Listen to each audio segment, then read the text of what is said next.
तो क्या आप भी एक स्टूडेंट हैं और आपका भी फिज़िक्स का एग्ज़ाम है, तो मेरी ये कुछ बातें ध्यान से नोट करना और ध्यान से सुनना कि आप भी ये गलती तो नहीं कर रहे। बेसिकली फ़िज़िक्स जो है वो अंडरस्टैंडिंग पे बेस्ड है और बच्चे सिर्फ जो है वो ऑनलाइन लेक्चर्स देख रहे हैं बस। तो ध्यान से एक चीज़ याद रखना, सिर्फ लेक्चर देखने से आपका कुछ नहीं होगा।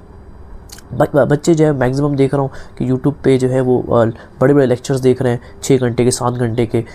बेटा सिर्फ वन शॉट लेक्चर देखने से और सिर्फ लाइव लेक्चर देखने से तेरा कुछ नहीं हो पाएगा। देखो करना क्या है, जो ये बहुत सारे बच्चे गलती कर रहे हैं। आपको लेक्चर आप क्यों देख रहे हो? अगर आपको चीज़ें आती है, आपके पास ऑलरेडी नोट्स है, तो आप जो है वो नोट्स से पढ़िए, ना कि सिर्फ ऑनलाइन लेक्चर देखिए। तो अगर आप ऑनलाइन लेक्चर देख रहे हैं तो ट्राई कीजिए कि उसको आप बाद में जाके एक बार खुद से भी ट्राई करें। पेपर पेन लीजिए, डेरिवेशंस है, फॉर्मूलेज है, उसको आप खुद से बार बार लिख के जो है वो ट्राई कीजिए। सिर्फ देखने से कभी फिज़िक्स आपको नहीं आएगा। फिर आप यहाँ कर लोगे, एग्ज़ाम में जाके आप चीज़ें भूल जाओगे। तो फिज़िक्स जो है वो जितनी बार आप लिख के प्रैक्टिस करोगे आपको उतने लॉन्ग टर्म तक याद रहेगा।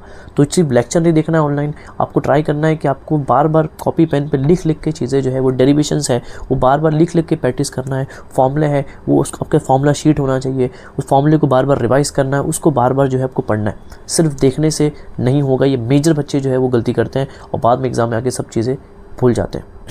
फॉर्मूला शीट बनाइए, एग्ज़ाम से एक दिन पहले, कुछ टाइम पहले जो है बार बार जो है वो फॉर्मूले को रिवाइज़ करके जाए, क्योंकि न्यूमेरिकल में फॉर्मूला ही काम आएगा।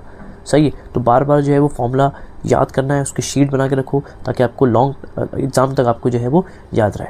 सही है, तो ये गलती नहीं करना है। बाकी अच्छे से पढ़ाई करते रहो। All the very best.